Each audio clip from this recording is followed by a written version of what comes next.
Varicose veins తో బాధపడుతున్నారా? దసరా సందర్భంగా ఉచిత కన్సల్టేషన్, సర్జరీపై 20% వరకు డిస్కౌంట్.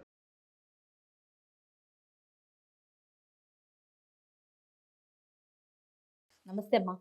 నమస్తే అమ్మా. అమ్మ, దసరా పండుగ రాబోతోంది. ఉమ్, దసరా అనగానే మనకి నవరాత్రులు, ఉమ్, దుర్గమ్మ ఉమ్, అమ్మవారు గుర్తుకొచ్చేస్తుంటారు కదా. ఉమ్. అసలు దుర్గా అంటే ఎవరమ్మా? అమ్మా, పంచ ప్రకృతుల్లో మహాశక్తి పంచ ప్రకృతులుగా ఆవిర్భవించింది అని చెప్పినటువంటి దాంట్లో దుర్గ ఒకటి. ఉమ్, మీకు ఆ, దేవి భాగవతంలో ప్రారంభంలోను, తర్వాత అలాగే బ్రహ్మవైవర్త పురాణంలో ప్రారంభంలోను చెప్పినటువంటిది ఇదే. ఉమ్, 5 రూపాల్లో శక్తి ఆవిర్భవించిందని. సరే, దీనికి దుర్గా అనేటటువంటి దానికి ఉండే అర్థం ఏమంటే దుర్గా దుర్గతి హారిణి అన్నారు. ఉమ్. దుర్గతులను పోగొట్టేది అని అర్థం దుర్గకి. ఓ, దుర్గతి అంటే ఏమిటి అసలు? చెడు. చెడు. ఎక్కడ? భూలోకంలోనే కాదు, పైలోకాలు కూడా. ఉత్తమ గతులు పొందాలి అనో పదం వాడతామా? అవునవును. అలాగే ఇక్కడికి వచ్చేటప్పటికి వాడు వాళ్ళని అన్యాయం చేశాడండి, అధోగతి పాలయ్యాడంట. ఆ, అంటే భౌతికంగా ఈ లోకంలో ఉండగాను అధోగతి, ఉన్నత గతి ఉంది. ఆ, అదే కదా అవునమ్మా. ఉత్తమ గతి. ఈ శరీరం వదిలిపెట్టాక కూడా అయితే నరకానికి పోయి అధోగతి పాలవడం, లేదంటే స్వర్గం లాగా ఇంకా పై లోకాల్లో ఉత్తమ గతులకు వెళ్ళడం ఉంది. ఈ దుర్గతి అన్నది ఇక్కడుండగా కానీ, శరీరం వదిలిన తర్వాత కానీ దుర్గతి పాలు కాకుండా చూసేటటువంటిది దుర్గా. దుర్గా దుర్గతి హారిణి అని ఆ దుర్గా అనేటటువంటి పదానికి ఉన్న ఒకానొక అర్థంగా దీన్ని చెప్పారు. అంతేకాదు, మొదటిసారి దుర్గా అన్న పదాన్ని దేవి గురించి ఎవరు ఉపయోగించారంటే వాడే మహిషాసురుడు ఉపయోగించాడు. వాడిని తన వెంట పడేటట్టుగా వాడు వెంట పడ్డాడు. వెంట పడితే ఈవిడ వెడుతూ ఉంది. కొంత దూరం వెళ్ళాక వీడు దరిదాపుల్లోకి వస్తుండగా వేగంగా వెళ్ళడం, ఆగి కాసేపు ఆగటం, మళ్ళీ వీడు కాస్త మళ్ళీ దగ్గరికి వచ్చేదాకా ఆగడం. అప్పుడంట దుర్గా దుర్గా దుర్గా అంటాడు. పేరు వీడికి తెలియదు. దుర్గా అంటే పొందరానిది అని అర్థం. దుర్గా అంటే కష్టం, నిన్ను పొందడం, నిన్ను చేరుకోవడం చాలా కష్టం అని చెప్పింది. ఎవరైతే దుర్మార్గులు ఉన్నారో అటువంటి వాళ్ళు చేరడానికి కష్టమైనటువంటిది దుర్గ. అసలు దుర్మార్గులు అన్నటువంటి వాళ్ళు, దురాలోచన కలిగినటువంటి వాళ్ళు, దుష్ట బుద్ధి కలిగినటువంటి వారు, దుర్బుద్ధులైనటువంటి వారు, ఈ దుహ్ అని ఏదైతే చెప్తున్నామో వాళ్ళకి పొందరానిది. వాడు ఎంత పూజలు చేయని, ఎన్ని రకాలైనటువంటి వ్రతాలు అవన్నీ చెయ్యని, ఆ లోపల ఉన్నటువంటి ఆ దుర్బుద్ధి ఉందే, అది పోనిదే పొందడానికి వీల్లేదు.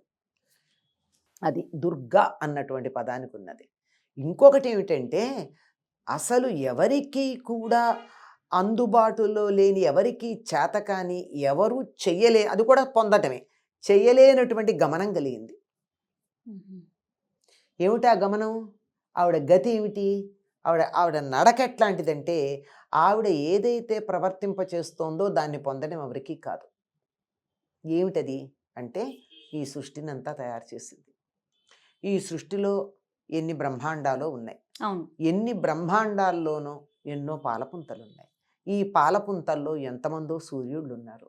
ఒక్కొక్క సూర్యుడికి ఒక్కొక్క సౌర కుటుంబం ఉంది. ఆ సౌర కుటుంబంలో సూర్యుడు, గ్రహాలు ఇవన్నీ ఉన్నాయి. ఆ గ్రహాలకు మళ్ళీ ఉపగ్రహాలు ఉన్నాయి. ఇవన్నీ అంతరిక్షంలో తిరుగుతూనే ఉన్నాయి. ఎప్పుడన్నా ఒకదాంతో ఒకటి ఢీకొన్నాయా? లేదు. ఆ రకంగా చేసేటటువంటిది దుర్గ.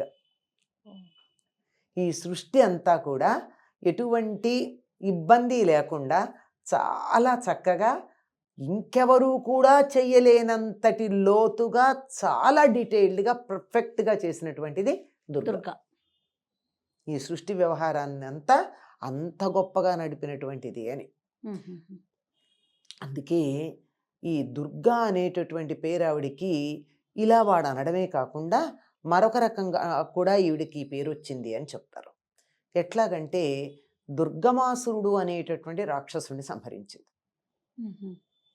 అసలు ఆదిపరాశక్తి ఒక్కొక్క రాక్షసుడు ఆవిర్భవించినప్పుడు తాను వాడు ఎటువంటి కోరికలు కోరుకుని నాకు మరణం లేకుండా ఉండాలని చెప్పి వరాలు పొంది చెడ్డ పనులు చేస్తున్నాడో తదనుగుణమైనటువంటి రూపాన్ని ధరించి వాళ్ళని సంహరించడానికి వచ్చింది. అట్లా వచ్చినప్పుడు దుర్గముడు అనేటటువంటి ఒక రాక్షసుడు, అంటే ఎవ్వరూ కూడా వాడిని సమీపించటానికి వీలు లేదనమాట. వాడిని గమించటానికి, వాడి దగ్గరికి వెళ్ళడానికి వీలు లేకుండా అందరి మీద పెత్తనం చేస్తూ ఉన్నాడు. అట్లాంటి వాడిని సంహరించింది కనుక దుర్గముణ్ణి సంహరించింది దుర్గ.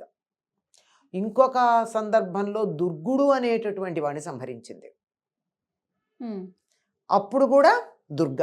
ఆ కారణంగా అంటే శక్తి దేనికోసం ఆవిర్భవించిందో తత్సంబంధమైనటువంటి పేర్లు పెట్టడం జరుగుతుంది. మీకు ఒక్క మాట చెప్తా, ఇలా ఎలా కుదురుతుంది అని. ఆవిడ ఏ రకంగా ఇట్లాంటి వాళ్ళని ఇన్ని రకాలైనటువంటి రూపాల్లో ఆవిర్భవించడం జరిగిందంటే, అరుణుడు అని ఒక రాక్షసుడు ఉండేవాడు. వాడు తపస్సు చేసి నేను ఎవరి వల్ల చనిపోవడానికి వీలు లేకుండా ఉండేటట్టుగా నాకు వరం కావాలంటే చాలా చాలా చాలా చాలా కండిషన్స్ పెట్టాడు. బ్రహ్మగారు అంటారు, ఇవన్నీ నా వల్ల కాదయ్యా, అసలు మరణం లేకుండా ఇవ్వలేను, కానీ ఏదో కొన్ని కండిషన్స్ అడుగు పెడతాను. మనం అంటే టీఎన్సీ అప్లై అన్నట్టు అదే టర్మ్స్ అండ్ కండిషన్స్. అలా అడిగితే వాడు ఏదో ఘన పదార్థం వల్ల, ద్రవ పదార్థం వల్ల, దానివల్ల, దీనివల్ల ఇలా ఎన్నో లెక్కలు పెట్టాడు. అప్పుడు ఏం చేసింది ఆవిడ, తాను తుమ్మెదయ్యి తన సైన్యం తుమ్మెదలుగా తెచ్చి ఈ తుమ్మెదలు చేసేటటువంటి ఝంకారంతో వాడిని చంపింది. ఆవిడే భ్రమరాంబిక. అంటే వాళ్ళు ఏమేమి అడిగారో దానికి అనుగుణంగా ఆ కండిషన్స్కి సరిపోయేటట్టుగా తన అవతారాన్ని నరసింహస్వామి ఎలా అవతరించాడో అట్లా చేసినప్పుడు ఈ దుర్గుడు అనేటటువంటి వాడిని, దుర్గమాసురుడు అనేటటువంటి వాడిని, వీళ్ళని సంహరించటం వల్ల వీడిని దుర్గా అని అన్నారు. అయితే ఈవిడ దుర్గా అనేది దుర్గతిహారిణే కాకుండా దుర్గా అన్నటువంటి పదానికి కోట అనర్థం. ఎవరూ మన దగ్గరికి రాకుండా కాపాడే రక్షక కవచం. కోటలో ఉంటే క్షేమమే కదా. తన భక్తుల్ని కోటలాగా ఉండి కాపాడుతుంది కనుక ఈవిడ దుర్గ. ఆవిడ కోటలాగా ఉండి కాపాడుతూ ఉంటుంది. మన లోపల ఉన్న అమ్మవారిని తలుచుకుంటే అమ్మవారు మన చుట్టూతా ఒక దుర్గంలాగా ఉండి నీకేం పర్వాలేదురా, నేను చూసుకుంటాను అని అంటుంది. అయితే ఇక్కడ మీకు ఒక చిన్న ఇతివృత్తం చెప్తానమ్మా. ఈ దుర్గ విజయవాడలో ఇంద్రకీలాద్రి మీద ఉంది. చాలా పైగా పశ్చిమ దేశంలో అంటే బెంగాల్ ప్రాంతం అంతా కూడా దుర్గా పూజ అనే అంటారు. పూజ అంటే వాళ్ళకి దుర్గే, పూజ అంటే దుర్గా పూజ. వాళ్ళు నవదుర్గలను ఆరాధిస్తారు తప్ప మనలాగా మహిష ఇవన్నీ ఉండవు వాళ్ళకి. అయితే అట్లాంటి అయితే ఒకప్పుడు ఏంటంటే ఇది ఎలా వచ్చిందంటే, పొందరాని మోక్షం పొందేటటువంటి ఒకానొక సాధనకి దుర్గా అని పేరు. మామూలుగా పొందడం కష్టం కదా. అందుకని ఈ 9 రోజులు అనుకూలంగా ఉంటాయి కనుక ఈ 9 రోజులు మొదటి రోజున మూలాధారంతో మొదలుపెట్టి 7వ రోజున సహస్రారం దాకా ఆ శక్తిని ఉపాసన చేసి ధ్యానం చేసే పద్ధతి ఉంది. సరే, ఆ పద్ధతి పోయి ఇప్పుడు ఒక రూపంలో అమ్మవారిని పెట్టి వేడుకలు చేసుకోవడంగా ఉందనుకోండి. ఎక్కడి నుంచి మొదలవుతుంది మనకి? దుర్గా అనేటటువంటి పేరుతో ఉన్నది విజయవాడ దగ్గర ఆ తీర ప్రాంతంలో మొదలు పెడితే అలా అలా అలా వెళ్ళి పశ్చిమ తీరానికి, తూర్పు తీరానికి వెళ్ళేటప్పటికి అసలు దుర్గా చాలా అది దుర్గ మాత్రమే ఉంటుంది. విజయవాడలో ఒక సంఘటన జరిగింది, చారిత్రక సంఘటన అమ్మా ఇది. 8వ శతాబ్దం అనుకుంటా. మాధవవర్మ అనేటటువంటి రాజు పరిపాలన చేస్తూ ఉండేవాడు బెజవాడని. అప్పుడు దాని పేరు బెజవాడ. బెజవాడ కనకదుర్గ అంటారు కానీ విజయవాడ కనకదుర్గ అనరు. అవునమ్మా, బెజవాడే దాని పేరు. అక్కడ పరిపాలన చేస్తూ ఉండేటటువంటి రోజుల్లో చాలా ధర్మంగా పరిపాలించాడు. కొడుకు మంచివాడు, వాడు ధర్మంగానే ఉండేవాడు. ఎవరో కొత్త గుర్రాలని తెస్తే ఆ గుర్రాలను కట్టినటువంటి రథం మీద ఆ గుర్రాలు స్వాధీనం కావట్లేదు. అంటే రాజకుమారుడు యవ్వనంలో ఉన్నాడు, బలవంతుడు, గొప్పవాడు, అట్లాంటి వాడైతే కదా రాజు అవుతాడు అని చెప్పి ఆ తడికి ఆ గుర్రాలు, కొత్త గుర్రాలు కట్టినటువంటి రథాన్ని తోలి తన సామర్థ్యం నిరూపించుకోవాలనుకున్నాడు. అలా వెడుతున్నప్పుడు చోపుదారులు అంటారే ముందు వెళ్ళేవాళ్ళు, ఈ పొగరుబోతు గుర్రాలని కట్టినటువంటి రథం వస్తుంది, అందరూ పక్కకు తప్పుకోండి అని చెప్తూనే ఉన్నారు. అయినా సరే ఓ పిల్లాడు వచ్చాడు ఈ దారిలో, అతడి మించి రథచక్రాలు వెళ్ళి పిల్లాడు చచ్చిపోయాడు. ఆవిడేం చేసింది, ఆ చనిపోయినటువంటి బిడ్డని తీసుకొచ్చి ఎవరు తల్లమ్మ? నాయనమ్మ అనుకుంటాను, ముసలిది అంటారు. అంత చిన్నపిల్లాడు అంటే ముసలిదే అయ్యి ఉండాలి, నాయనమ్మ అమ్మమ్మ అయ్యి ఉండొచ్చు. వీడొక్కడే నాకు ఆధారం, వీడు ఇలా జరిగింది, మీకు డబ్బు ఉంటే అనుభవించండి, సుఖపడండి, ఎన్నొన్నా చెయ్యండి, కానీ మాలాంటి వాళ్ళని ఇట్లా చేయకూడదు కదా, ధర్మం చెప్పండి అని అడిగింది. అక్కడ ఉన్నటువంటి న్యాయ నిర్ణేతలు ఉంటారు కదా, వాళ్ళని అడిగాడు రాజు.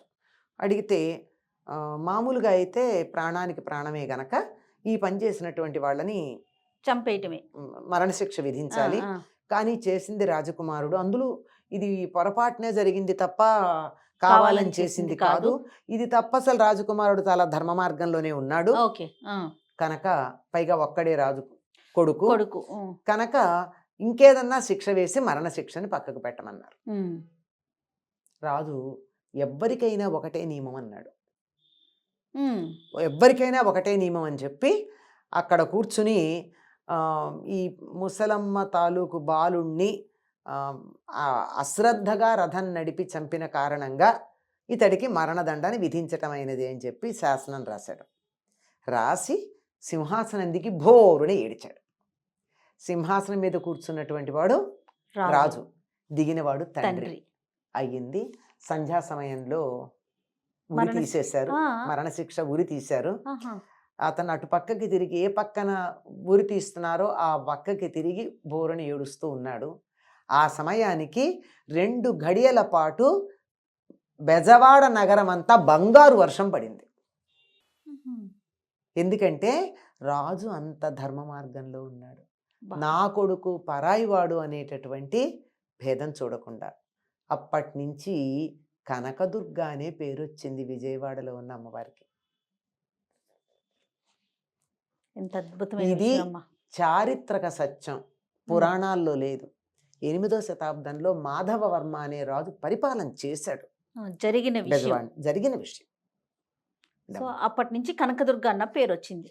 అందుకే ఇప్పటికి కూడా కనకదుర్గ చాలా మహత్తు కలిగిందని చెప్తారమ్మా. నగరంలో తిరుగుతూ ఉంటుందని, అదని ఇదని కనపడుతుందని, చాలా మంది రిక్షాలో వెళ్ళి నా రిక్షాలో వచ్చిందని చెప్పినటువంటి వాళ్ళు, నగలు పెట్టుకుని కిరీటం పెట్టుకుని ఒక ఆవిడ వస్తే నేను భయపడిపోయాను, నా రిక్షా ఎక్కింది, కొండ దగ్గర దిగి మాయమైపోయింది, చూస్తే కనపడలేదు, నాకు డబ్బులు ఇవ్వలేదు, డబ్బు కోసం వెనక్కి తిరిగాడు.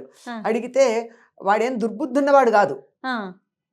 వీడి దగ్గర నగలు ఉన్నాయంటే ఏమనుకుంటాడంటే ఇవన్నీ డ్రామా కంపెనీ అనుకుంటాడు తప్ప ఒరిజినల్ ఎవరు అనుకుంటారు అనుకుని డబ్బు కోసం వెనక్కి తిరిగితే ఆవిడ కనపడలా రిక్షా. ఇలాంటి సంఘటనలు విజయవాడలో కోకొల్లలు.